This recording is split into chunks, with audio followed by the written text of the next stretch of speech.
to the Illuminated by Morehouse. It's a conversation series where the college brings discourse from its hallowed halls to the digital world to spark intellectual conversations, challenge perspectives, and hopefully make an impact.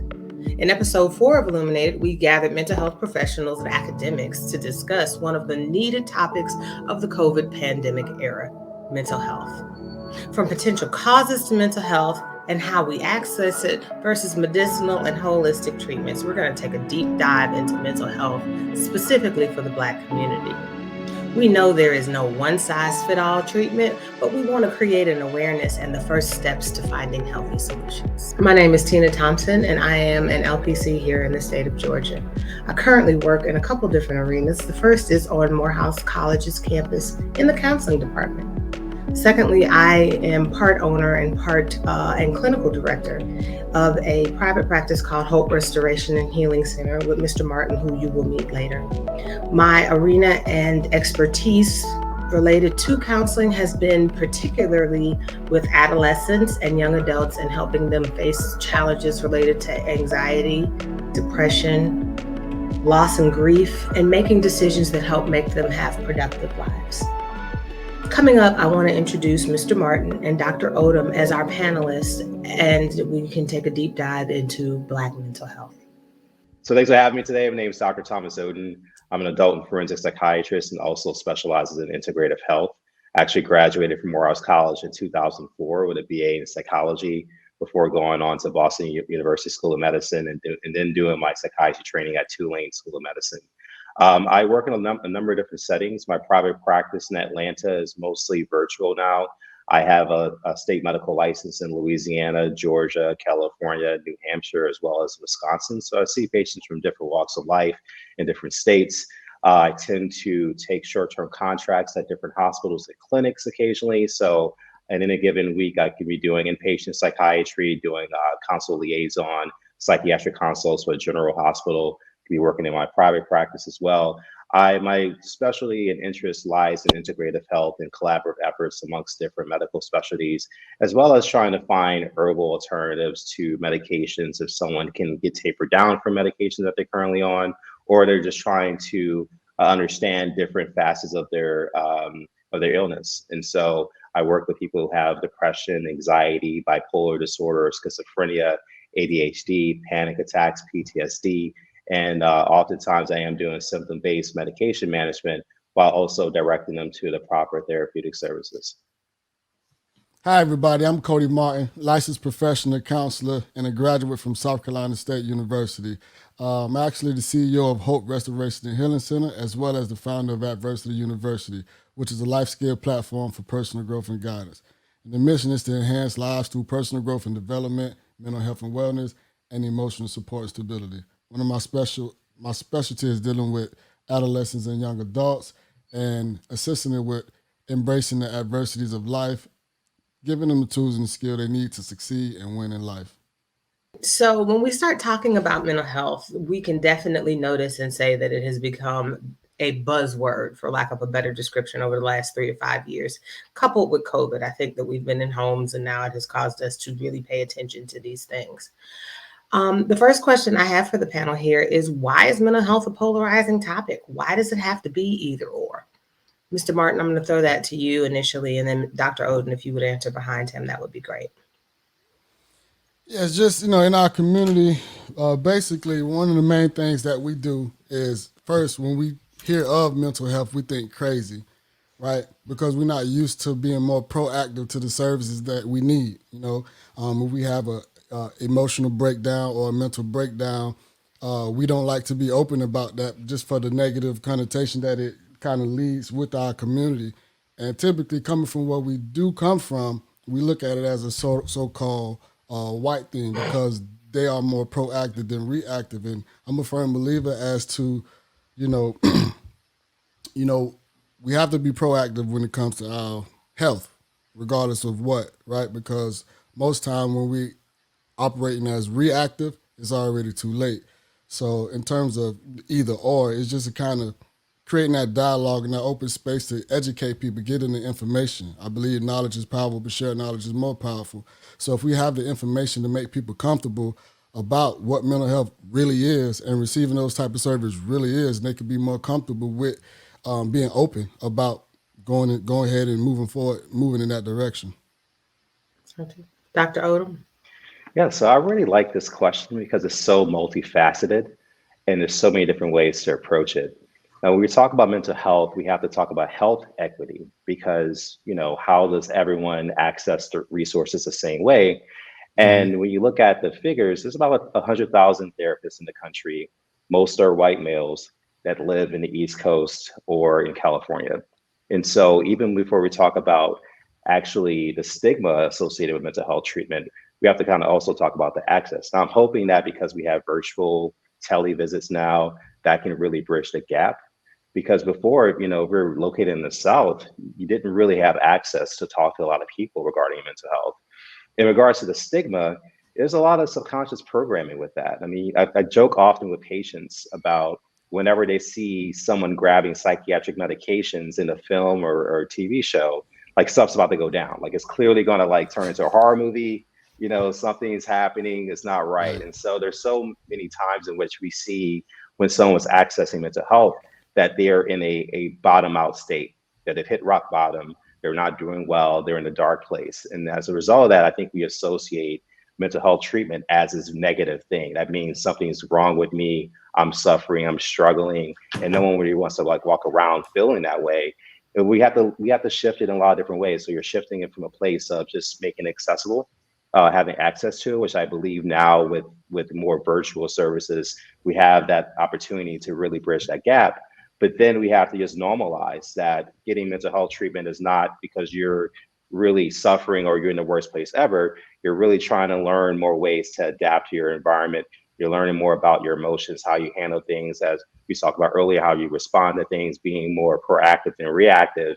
And the more that we see individuals that are from our own community doing well and showcasing how they're doing well by also focusing in on their mental health, I think those are ways that we're going to really combat the stigma that's taking place. Yeah, I like to also piggyback just the concept that when we look back generationally, 2, 3 generations back from where we are, we're taught that the answer to any problem that you're having is to pray and talk with your family. There isn't an encouragement to seek outside sources outside of your village. And unless your village had a mental health therapist in it or someone who was charged with spearheading mental health of the village, there wasn't a precedent to go and receive these services. I know that, some of the elder grandmothers and elder grandfathers, there's something to be said for the concept of not telling your business to everybody. Oh, And I yeah. think for a long time, there was a stigma related to communicating your struggles, your adversity, your insecurities to a complete stranger. And I think that the reality of the situation is that being able to communicate those things to a complete unbiased person means that you're going to get unbiased, concrete results and support. And I think that that's more important nowadays than it is to keep it all in house and not tell anybody, if that makes sense. Right. Mm-hmm. Yeah, it definitely requires a certain level of vulnerability, and it can feel awkward the first time you're sharing such personal information with someone that you don't know. I always found that useful, but many people can find that a bit daunting, which I can tell that ends up being a barrier for many people to pursue health. But having someone that doesn't know anything about you, they just know what you're telling them, they're able to highlight your blind spots, you're able to work through goals, and so it's a very confidential environment as well. And so many people, when I first talk to them about mental health, they're like, is this a private conversation, like are you gonna, like, no, I can't talk to anyone without your permission unless you're in danger of hurting yourself or someone else. So this is extremely confidential. Your medical records, particularly mental health records, are extremely confidential. A judge has to get it released, or you can get it released with the patient's permission. But ultimately, you're worried about someone finding out. There's a lot of consequences of sharing information. So it's extremely private. And I think some people need to understand that better before they can push forward in those next steps. Yeah, Absolutely. I've had multiple experiences where you can break down that barrier when you educate the consumer on the confidentiality, right? Because like Tina mentioned earlier, we grown up and it was ingrained in our head. What stays in our house what happens in our house stays in our house. Don't tell our business. So we always feel as if we do say something that the whole world go find out, right? And we got to think about our grandparents, our parents. You know, a lot of that stems from insecurities of what they don't know and what they are not doing. So it kind of, to me, I call it a generational curse because you're holding us back. Instead of telling the young people what to do, you're always telling them what not to do. So, you know, like I say, just kind of breaking down that barrier with educating them and letting them know about the confidentiality, about the HIPAA laws, because, you know, that will allow them to open up, get a lot more comfortable, and you can break down that wall and build that rapport with that person so that they can kind of get to a level playing field that they can maneuver and get the coping skills that they need to, you know, deal with life as it comes to them. The concept of therapy being a quote unquote white thing. Right. The concept there, I don't know that it's a white thing, so to speak, as in culturally, there just aren't as many barriers to saying I need help, saying I need support. It is understood and to a certain degree stigmatized that we can not need help. We're supposed to be bigger, faster, stronger, and not in need of certain things. So then when we reach a point that we are saying we're in need of stuff, particularly mental health, the resources that are there or the resources that are commonly used and knowledgeable are limited just because we don't have as much experience in this field, if that makes sense. That makes a lot of sense. Okay. So let me ask this question, gentlemen. What are some of the contributors to mental health issues as a whole? What are things that you've seen that cause or trigger a need to access mental health services? Childhood trauma is one of the most and main issues that occurs in our community. Again, it's because we're taught to keep everything in, not to express ourselves, especially young black men. We are the most macho human beings on planet Earth on the outside, but in the inside we're full of mush. We just soft. It's all outdoors, but we're taught to be warriors. We're taught to be, you know, for lack of better terms, cavemen. You know, go out there and conquer the world and do what we do. But who helps the strong people? You know what I'm saying? We got to realize, like, we're human, okay? We have emotions, we have feelings, we have experiences that we go through, and oftentimes we don't have the tools and the skills to manage those experiences or to cope with those experiences, especially those negative ones. So, you know, it's just about really, again, breaking down that wall, allowing people to feel, like, be human, feel. Quit trying to be something that you're not. If you want to cry, cry. Sucking it up is not going to do nothing but create more problems. You know, that trauma is not going to go away. You got to address it head on. And the only way to do that is to get the help. Talk to somebody and express yourself. You have to express yourself to get those things out. That's the only way to move forward. Pressure busts pipes. And that's the truth. Yeah. So I definitely agree. Trauma tends to be one of the common symptoms that are bringing someone in to receive treatment. And trauma is so insidious that it can place so many different ways in your life, where it comes to your career, your relationships. And it only takes a couple of different things happening at the same time or within a 3-month period for certain traumas in the past that you thought were suppressed to really come up and cause you problems. And, you know, we're speaking to a very educated group of people within the AUC. So I have an understanding, just being from that same system myself, that, you know, many people listening to this are very ambitious. You have a lot of goals that you're trying to achieve and you can visualize, and you're likely going to be able to achieve it. But you're not hearing a lot of conversations about mental health. You probably have some trauma that you haven't sorted out.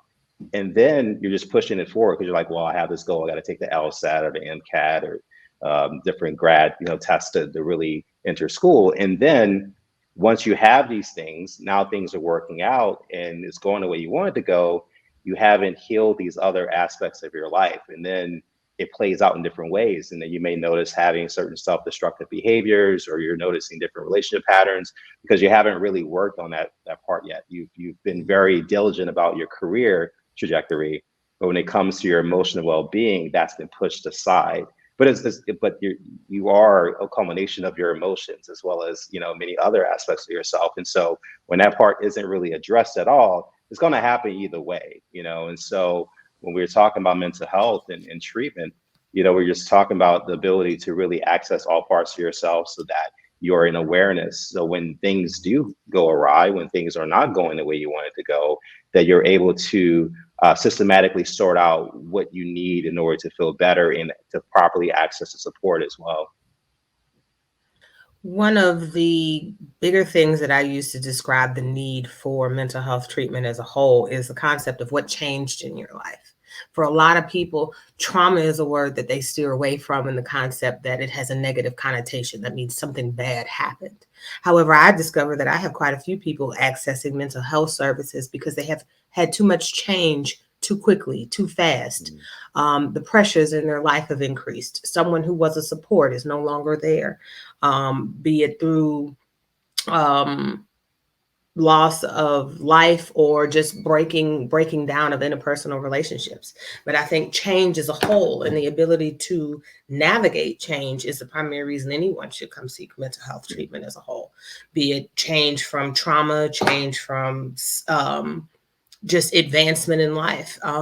Like Dr. Oden has said, one of the big things that I discovered working in the counseling field, particularly at an HBCU, is that there's a lot of pressure to be successful. And a lot of times, if you come from an environment where you are already perceived as successful and then come into an environment where you are just as great as everyone else because everyone here is the cream of the crop, that creates a different level of pressure and change that sometimes causes the need to have someone help you kind of navigate the emotional pieces of that. Right. And to piggyback off of that, when I've worked with 3 therapists total in my life thus far, and the last therapist I decided to work with, it wasn't because I had trauma take place. It was actually because I had a lot on my plate. I was like, okay, I have some goals that are coming up.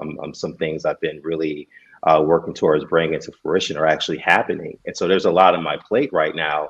And I just want to just double check with someone. I just want to just talk to someone, make sure that things are in order, make sure that if there's some anxieties, where is it coming from?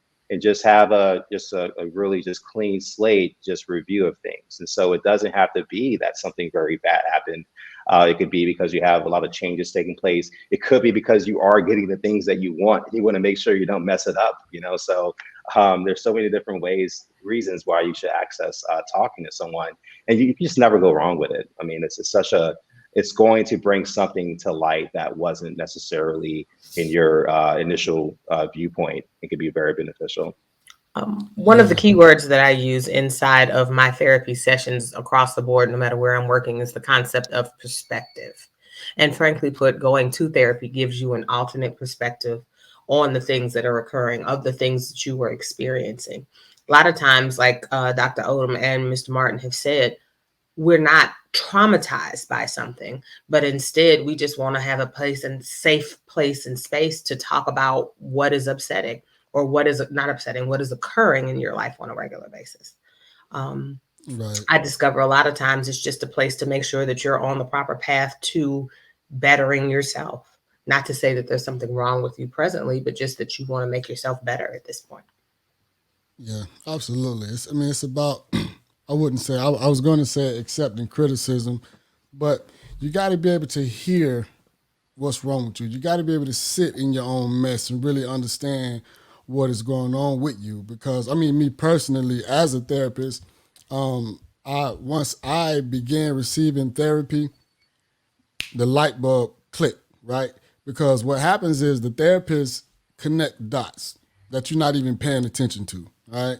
They're going to go back, to a time that you can rehash some things, but you can go back to your past to understand why you're doing certain things in the present, right? And in doing that, it allows you to strengthen certain relationships. It allows you to manage those emotions that you're dealing with. It allows you to do so much, because what happens is clarity happens, right? You can see clear now. Most time we have this clouded brain, and we're doing a million things at one time, and the goal is to be successful. We want to get the bag. Everybody want to make the money, but what's going to happen when you make that money? How are you going to deal with yourself from an emotional standpoint? Everything ain't about money. The best form of a generational blessing is self-love. We got to learn to love ourselves. We got to be able to take the time and do the things that we need to be better people, right? because it's a struggle. Life is a struggle, and we've witnessed this from 2020 and beyond. You know, we lost so many people in the world. So many people lost so many people to death, but everybody's moving like everything is okay because we had this facade, especially when it relates to social media. Everybody want to look good. Everybody a millionaire today. You know what I'm saying? But who's struggling?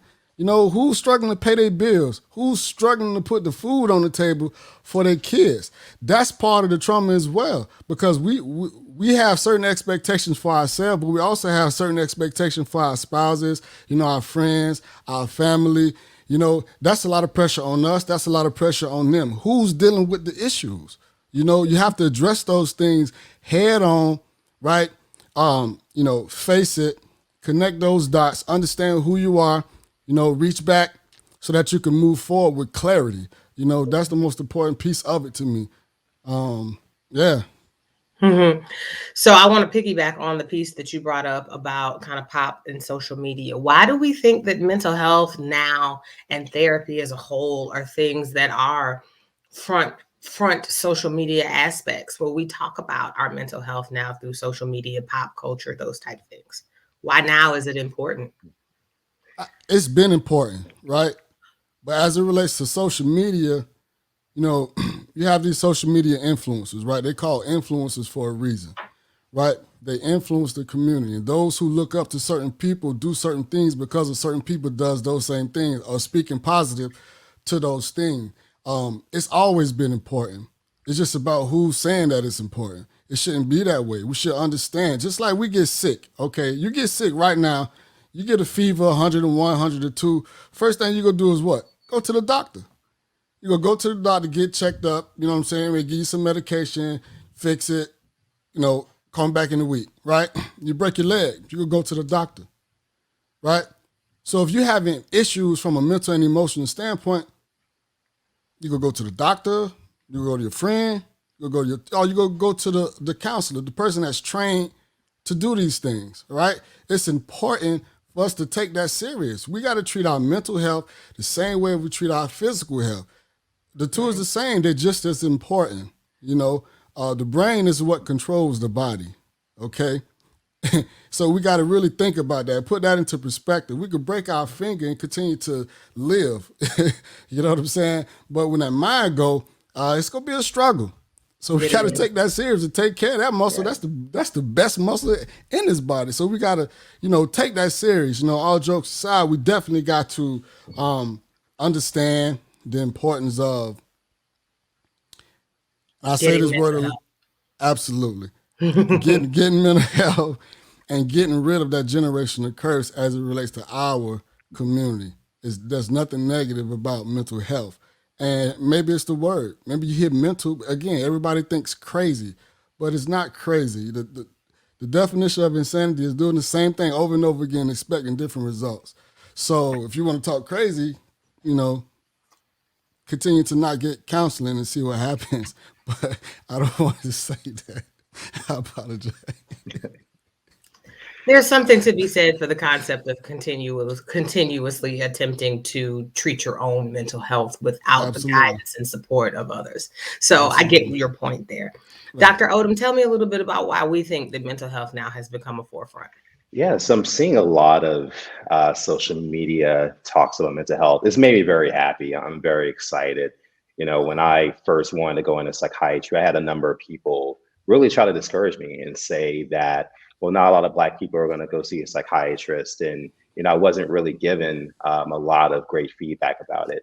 Not by a lot of people, but some people definitely suggested that, you know, we weren't really seeking out services. So seeing the conversation has been very, got a lot of good feelings about it. And I think that we're also learning about what success is. Also realizing that being successful doesn't necessarily make you happy. And so I think we're seeing examples from different celebrities, athletes, performers who are showcasing some vulnerability, are sharing their mental health struggles. And I think because of the visibility that you have now, where everyone is more prone to sharing things about themselves because of social media, you know, I think the algorithms are set up in a way where that was by design. The design was to put more parts of yourself into this system. And obviously it was done for, data collection for profit. But I think one of the other after effects from social media is that people are having these conversations. People are joining groups online. People want to learn about narcissistic abuse and things like that. And so now online doesn't constitute for therapy. You don't want to just follow a bunch of Instagram pages on mental health and think that constitutes actually talking to a therapist, which I've seen some people make that mistake. I've also seen people work with a therapist and share a lot of online mental health material to further consolidate their work with a therapist. And so it's a great tool. You got to know how to use it. Got to make sure you're not virtual signaling and you're not actually putting in the work in your mental health. But overall, I do like where things are going. I think the trend has a lot to do with the fact that we are reinstituting what success looks like, because we are seeing people who have the things that we prayed for, crash and burn. So like clearly they're not happy. Getting wealth doesn't equate to happiness. Allows for a lot, but doesn't equate to happiness. And I think we're starting to really see what it takes to keep your wealth, to keep your success. And you have to keep your mind in check for that to happen. Right.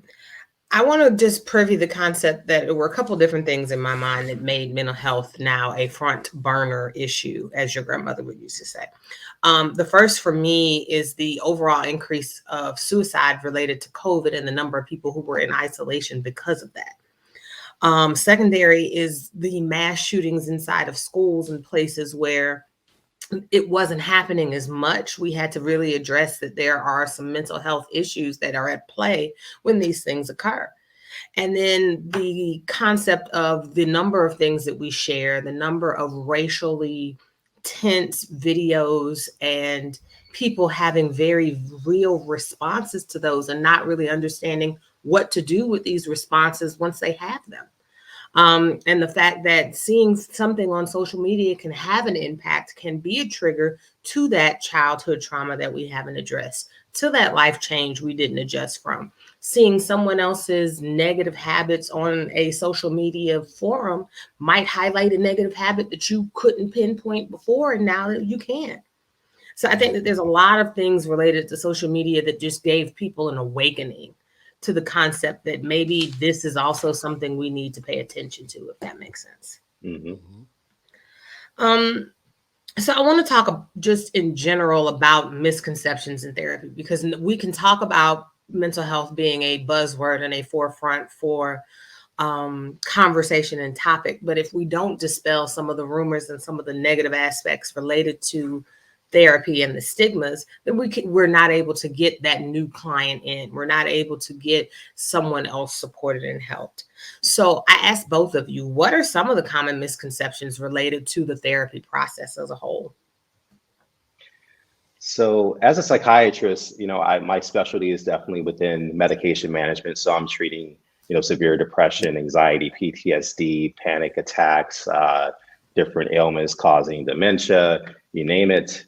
And I prescribe medications. And so it's a lot of symptom-based management where I'm asking about certain symptoms based on the symptoms, duration, severity level, as well as questions about your medical history, family history, and social history. I'll let you know my thoughts. And then I kind of stratify the diagnosis based on that. And we do medication trials. Now, people are just afraid of taking psychiatric medications. It's been very interesting to be the scary doctor, that no one really wants to see, when that's just like not my personality at all. But, again, it comes with the stigma. People are afraid they're going to see me and they're going to start drooling on themselves and turn into a zombie and unable to walk and gain weight. And ultimately, some concerns are very valid. And it's important to work with a doctor to understand the goals of medication management. What are the expectations? Understand the limitations as well. And so sometimes we're just offering medication options short term until you're doing work with a therapist to really pinpoint and make some lifestyle changes, But ultimately, I think from my standpoint as a psychiatrist, people are definitely afraid to take medications. They think it's going to permanently alter their brain.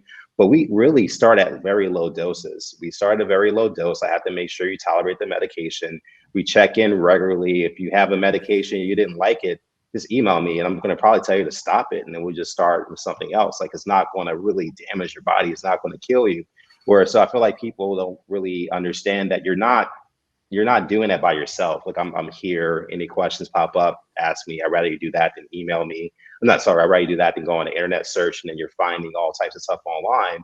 And so, I think that's a big barrier from a psychiatric standpoint. There's certain conditions that, getting a medication option can really help alleviate it more acutely. And then we can talk about the underlying issues or triggers that led to it persisting for so long. And I think, I'll stop there since we have therapists here to talk about that aspect of things. Right.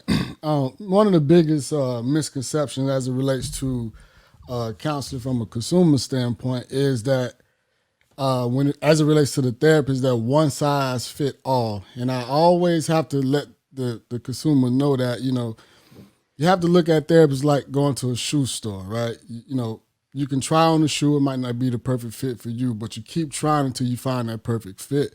A lot of times, an individual will go into a therapy session and their expectation is to get fixed immediately. They'll come into a session and they'll just dump everything that they got, their whole life history on you, want you to fix it in an hour session. And that's not the reality of, actual therapy. There's a process. And I like to tell them that they need to trust the process. And you can only cover but so many topics in a session, right? If you want the outcomes that you need. You got to trust the process and understand that you're not going to get fixed overnight. You're a certain age. It took a certain amount of years to become that person and to build up those issues and those traumas that you're dealing with. So it's going to take a certain amount of time to overcome that or, get the actual tools and the skills you need to be able to manage that. So that's one of the main things in terms of the misconception that, if I go to a therapy session and I don't like that therapist, all therapists suck. You know what I'm saying? It's like, nah, you have to find a therapist that fit for you. It's just like any relationship. Everybody don't get along with everybody. Everybody don't build certain rapport with everybody. You find that one that works for you and you stick with that person and trust the process. It's not going to happen overnight. Yeah, I think the biggest part of the misconception, at least that I've run across, is that the psychologist, the psychiatrist, and the counselor are all the same person. They all do the same things. Right. And that if you're going to see one, there's a for sure you're going to see a therapist, you're going to get meds, they're going to give you a diagnosis for something, and they're going to treat you all at the same time. And I think that there needs to be an understanding that the psychologist, the psychiatrist, and the counselor are three separate people who work together to increase mental health versus them being all one package altogether. Right. The other part is that when you pick and go to a therapist, you're choosing a therapist. You're driving the process. The therapist is there to guide, draw connections, open doors and windows. The medication management portion of the deal that comes from a psychiatrist is there, as you said, Dr. Oden, sometimes to manage the acute symptoms and then get a longer medication regimen to ensure that we don't have acute chronic or acute issues there after the fact. But I think that there's just so much misunderstanding about what everybody does that the concept is I don't want any of it at all, if that makes sense. Right. And if you're afraid to see a psychiatrist at first, you can see a therapist. Most therapists are really great at letting you know if your symptoms are so heightened right now that you may want to look at some medication options. Therapists are great at that. So a lot of my referrals will come from therapists. And, when you work with a psychiatrist like myself, it's just you're getting a diagnosis and you can take that diagnosis and go to access different types of mental health resources to approach that. Maybe you're not immediately into taking medication right now. I can still let you know the options, let you know what could potentially happen if you don't get the treatment right away. But if you want to look and get a different opinion or approach it from a different angle, at least you have a diagnosis down pat. But working with a therapist and counselor is a really great first step. They'll definitely let you know if you need a higher level of care. You answered my next question because I was going to ask what's a great access point at this point to start with someone who maybe is apprehensive about the entire process. And so you definitely answered that for me. Let me ask this question. Go ahead, Mr. Martin. No, I wanted, because that access point and what you said, because he mentioned, working with a therapist is a good entry point to get into that psychiatrist. But what's the entry point to working with that therapist? A lot of people are, scared, to make that first step. You have things like support groups, right?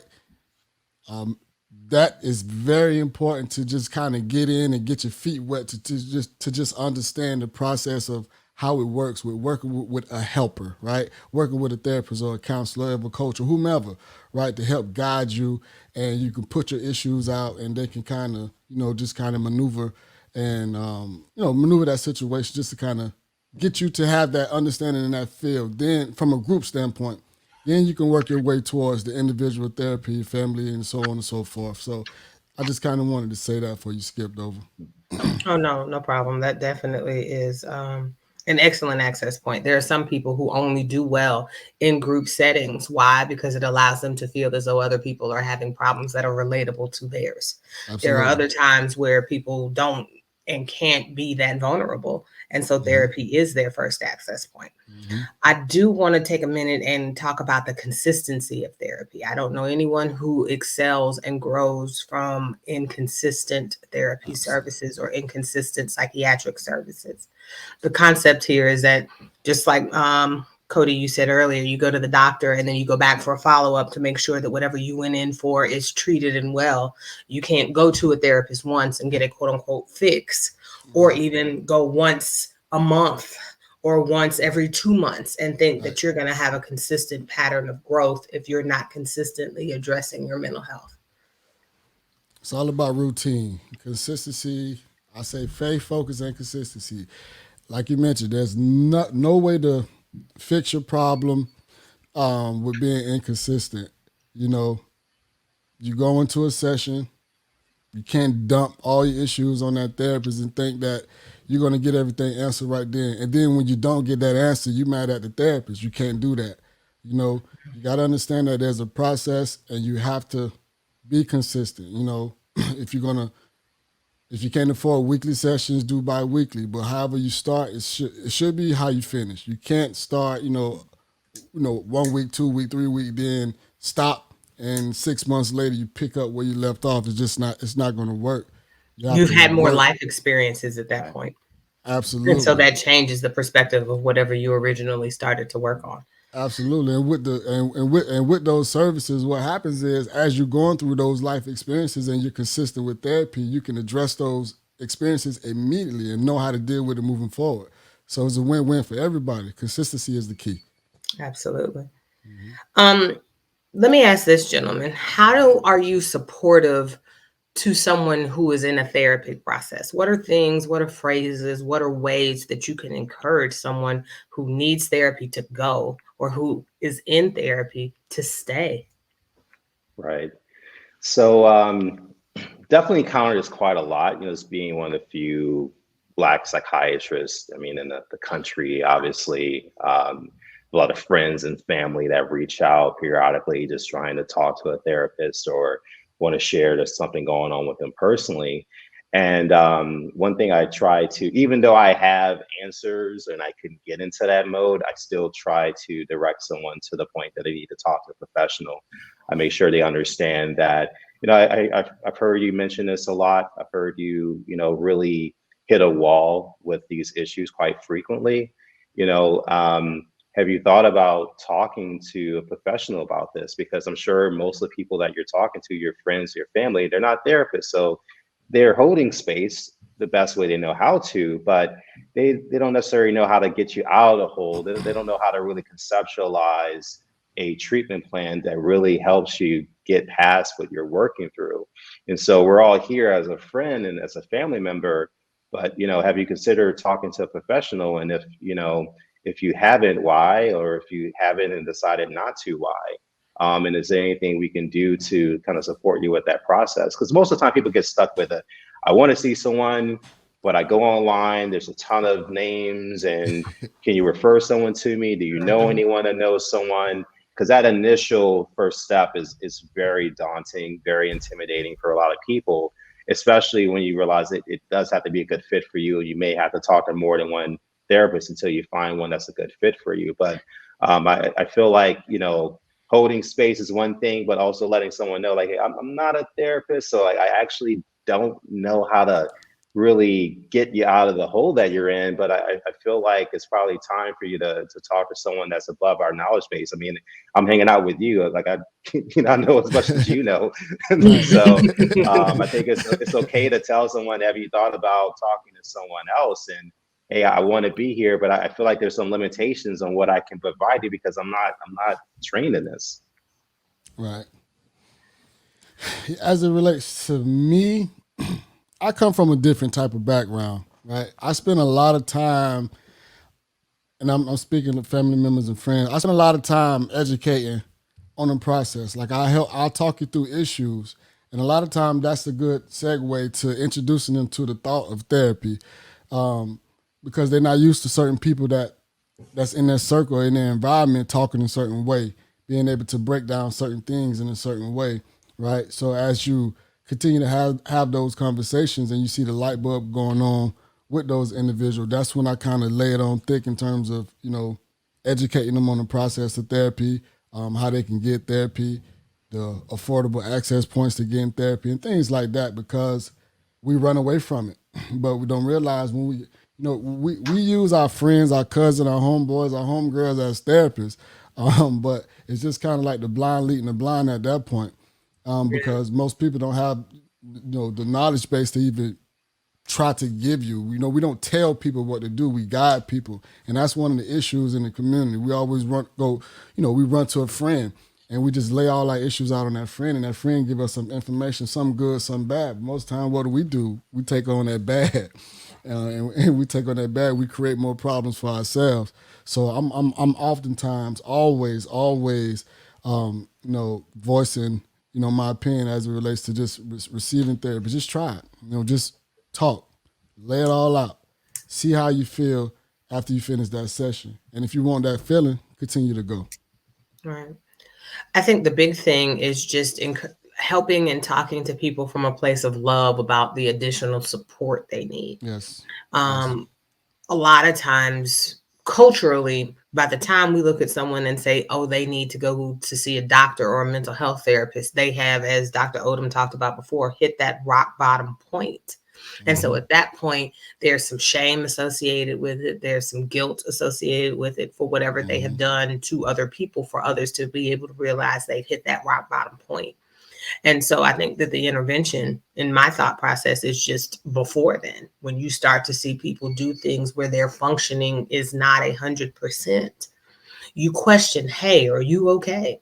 The same way that you would look at someone who's coughing and sneezing. Hey, are you okay? Right. And if not, then you go back into the discussion of how to get them that support and suggest the mental health route. Absolutely. Okay. Like I said, I think we spoke, all three of us, extensively on the concept that therapy takes time, that it takes consistency, and it takes a level of vulnerability. I don't know anyone who gets better by not at least being honest and aware of their unhealthy patterns, their past traumas and things that have molded them into a way that they need to be. And I think a lot of times the bigger piece of those three is the vulnerability.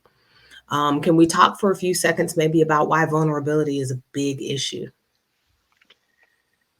Yeah, I think vulnerability is a huge issue because there's so many unknowns when you really just as a man at least, you let down all of the fences. You're showing this vulnerability. You may not have done that before. You may not have seen good examples of that within your household. And so you may be doing that for the first time and you're hoping that is well received.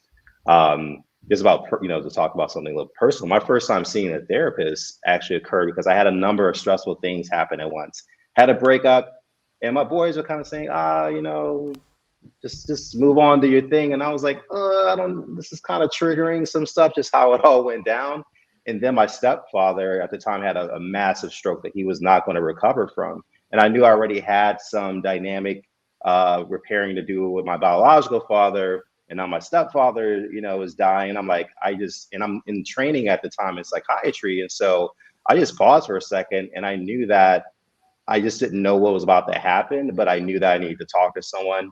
I wasn't like in a very bad place, but I just felt like none of my friends were really going to be able to cover me with this. And, family were all rallying behind the support of my stepfather.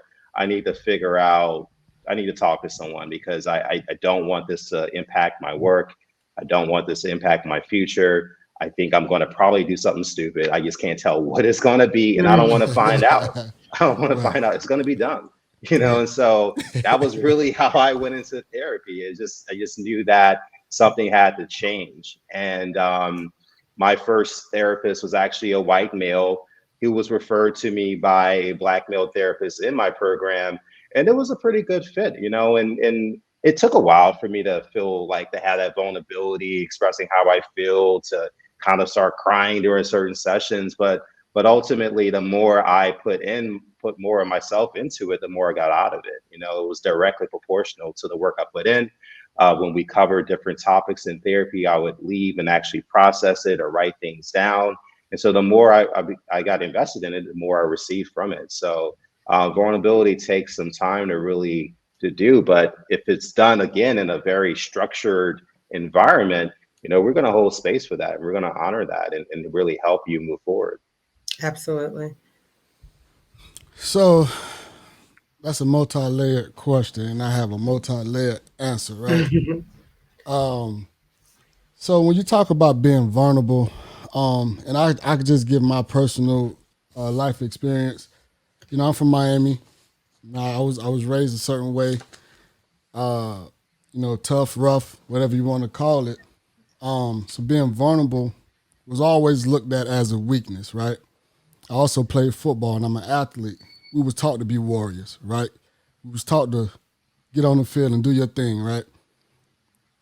So being vulnerable was never in the cards for me growing up. And then a lot of times, one of the main issues with being vulnerable is we don't want to hurt or offend the person that may have caused the most trauma in our lives. Specifically mom, specifically dad, grandma, aunt, sister, brother. The closest people to us are the people that cause the most trauma. But we would never want to verbalize that in a public forum. We would never want to tell our friends that. We would never want to express that, right? So we hold all of that in and we suppress it and we move forward in life, okay? And as those same individuals that cause the most trauma continue to cause that trauma, we continue to push forward and move forward. And we never address those issues because we don't want to embarrass that loved one. We don't want to embarrass ourselves. We don't want to be looked at in a certain way. Then you become an adult and you deal with certain things in your life in a way that sometimes just don't make sense, right? And you try to figure out, why am I like this? Okay, most times it's because of some of those things that you really know the answer to, but you're afraid to open up about it because of some of those traumas, because it may have been your mom. Like myself, I was a kid who had a rough time dealing with my emotions when I was young, right?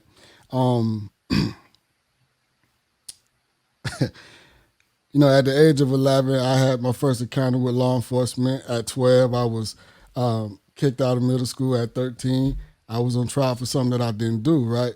So you got to think about how that happened. It's the environment that we come up in. And at the age of 13, I was on my own, okay, in a whole nother city, living without family, right?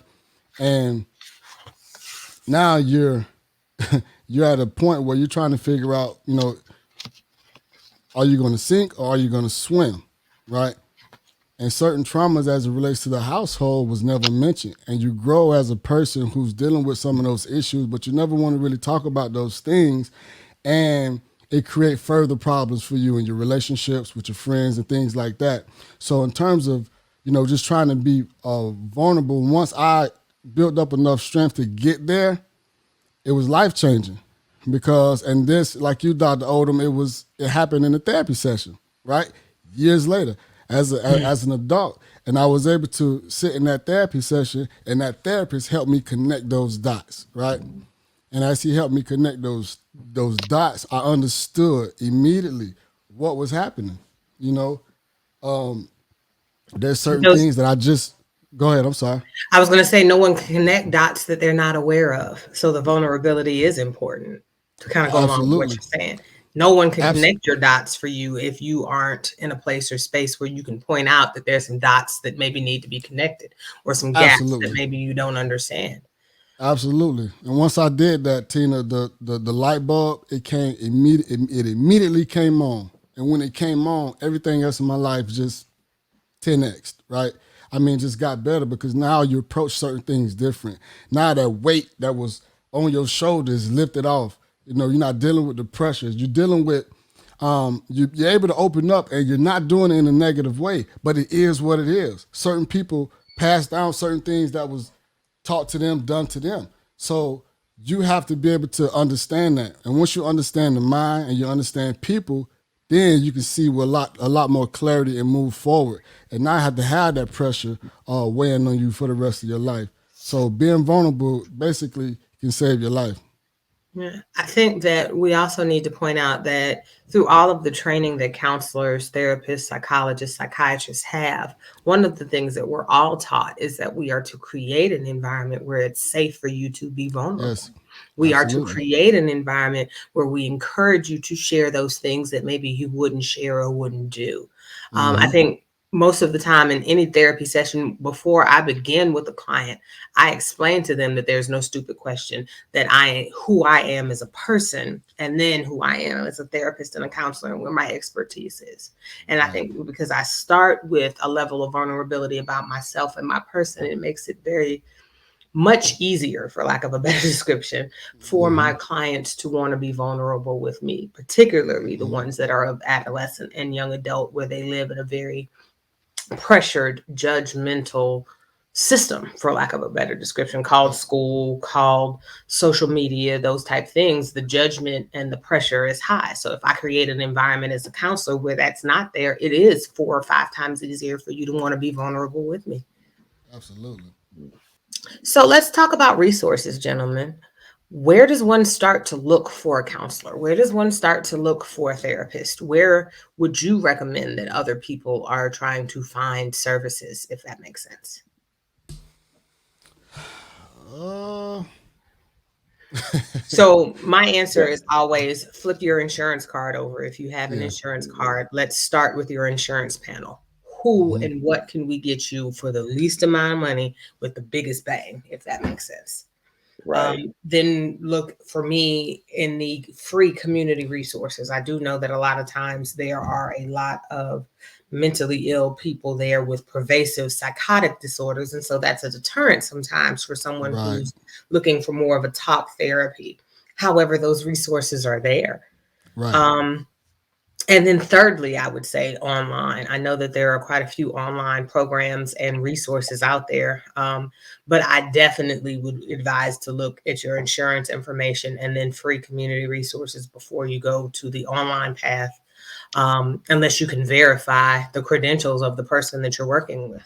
Not to say that online therapy and services don't work, but there are quite a few places and spaces where people are not as licensed as they appear to be online, if that makes sense. Right. But it's just the same thing like I mentioned as far as the shoes. With the online therapy, there's some great online therapists out there. You just kind of got to know with the platforms. You got to verify those platforms because they do certain, vetting, right?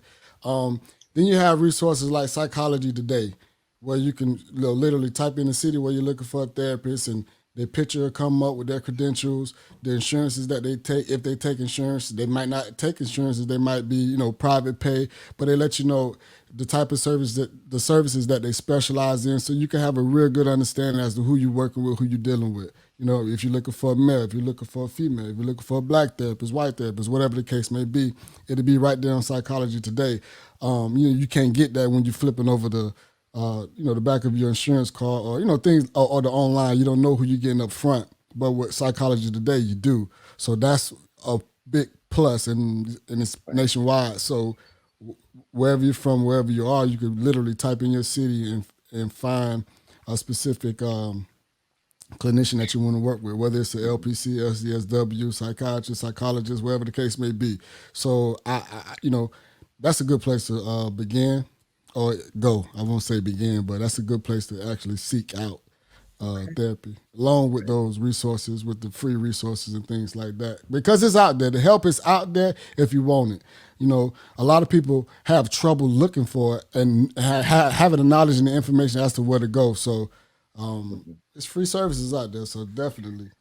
Right. A lot of cities have community clinics where they're walk-in. So in Right. Atlanta, Grady's outpatient mental health clinic, I've worked there.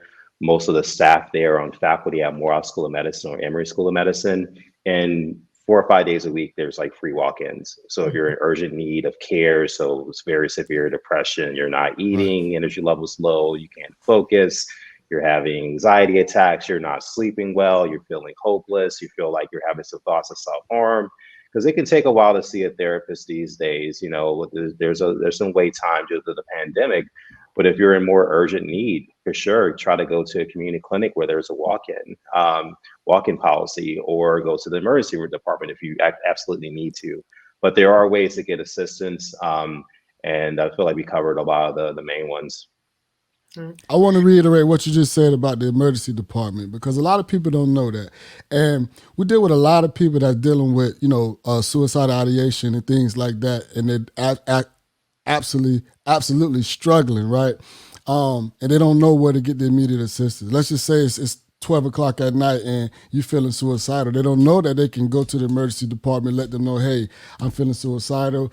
I need a mental health evaluation. They don't know that. That's information that they need to know, because I've come across so many individuals experiencing suicidal ideation until they really just don't make any sense, but they just don't know where to go. So I think that if those individuals have that information, that knowledge to know, okay, well, I could just at least go to the hospital. If not anything else, I can go there and get evaluated, and we could kind of determine what's the next steps, whether I need further resources, whether I need to, be inpatient, or whatever the case may be. But know that that is a possibility, people.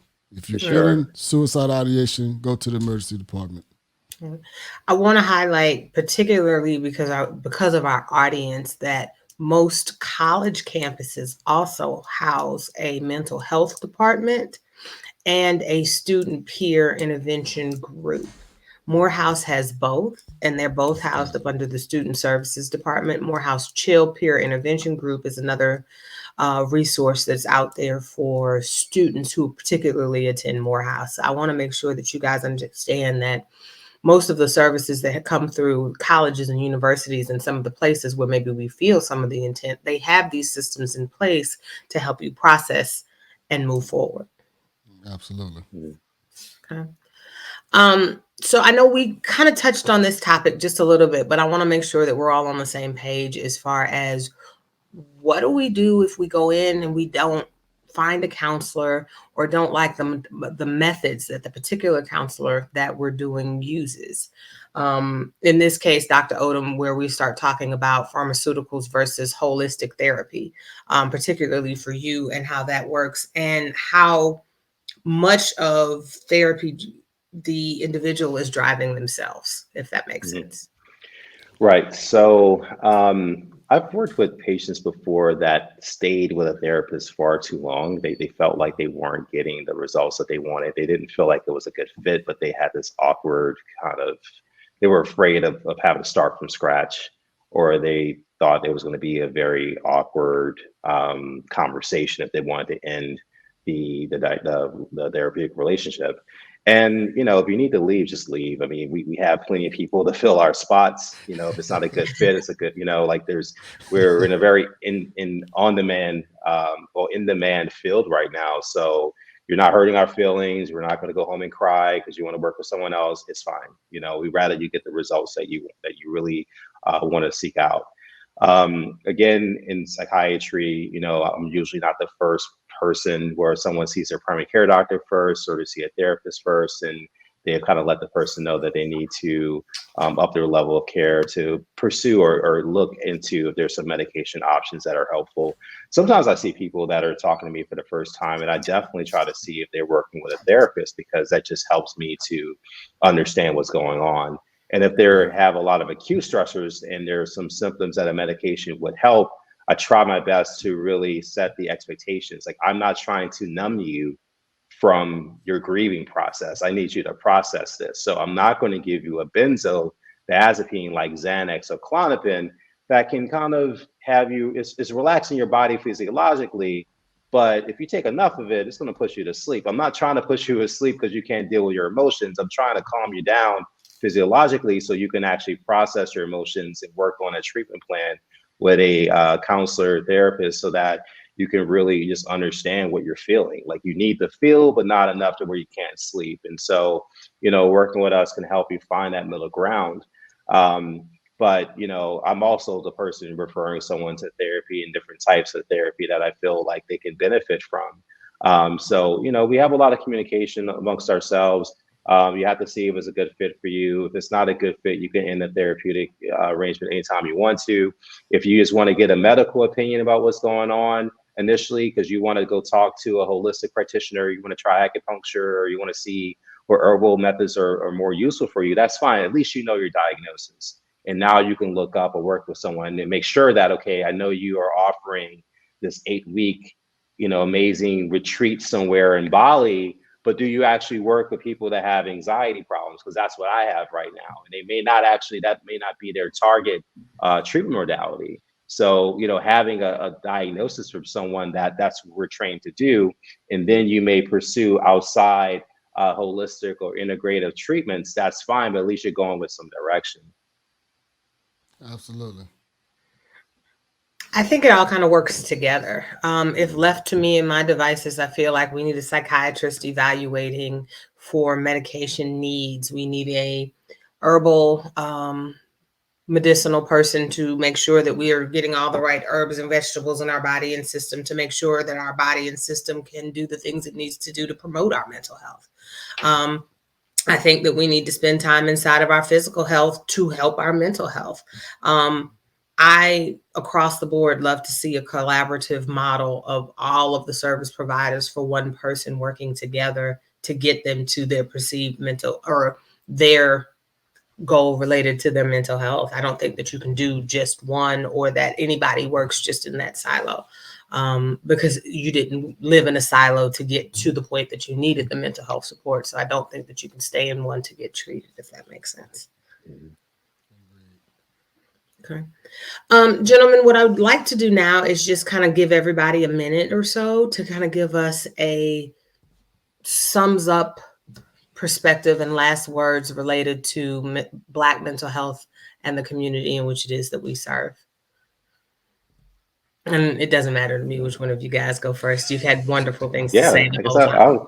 I'll go. I just want to say thanks for having me today. This is such an important conversation. I'm seeing so many different communities come together to have mental health talks and to really dissect what it means to be in good mental health. What does it mean to be vulnerable? What does it mean to access these services? The challenges that can happen that can keep you from accessing these services and pushing it off for a long time.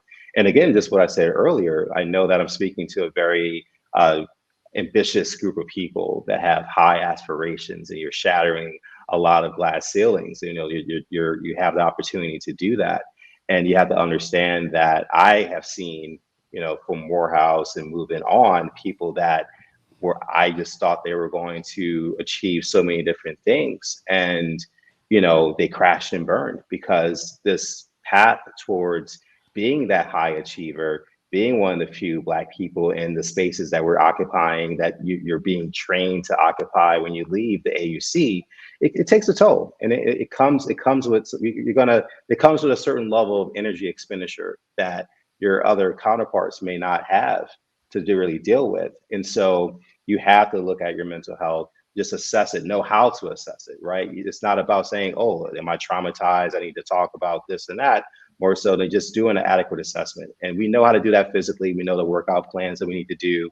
We know the different ways we probably need to, well, some of us may need to learn how to take care of ourselves from a nutrition standpoint, but understand that whatever goals you may have, if you don't take care of your emotions, if you don't understand how you respond to stress, you don't understand how to manage your stress, you don't understand your unique makeup as a person and how your family dynamics have led to your different coping styles or unhealthy coping skills, it's going to play out in different ways. And the earlier you actually just have it in your mind, I want to think about my mental health, it's going to be okay. Because I feel like it took me so long for me to even think about mental health in my own life until later on in my education. But if you're thinking about mental health now and it's in the forefront of your mind, you're just going to be in a far better place to really understand when you need to talk to someone and understand when you're not feeling well. So I encourage everyone listening to this to just keep that in mind, and you're going to do quite well. Absolutely. Thank you. I would say, be vulnerable. Open up. Give yourself a chance at life. Give yourself a chance at clarity. Understand the importance of mental health and emotional stability. At some point in your life, it's going to have to be addressed. I would rather you be more proactive than reactive, because oftentimes when we're reactive, it's too late.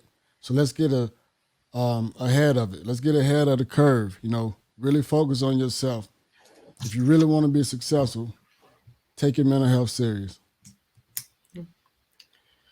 In closing, for me, I'd like to say to everyone that I don't know anyone who grows from a place of comfort. And it is uncomfortable initially to address your mental health. But on the end of the mental health process and the concept where you are mentally healthy, your functioning improves, your interpersonal relationships improve, and it's a lot easier to achieve all of these goals that you have set out for yourself. And so the mindset here is, why create barriers to achieving these goals when things like your mental health can actually help you do them? Absolutely. Well said. Yeah.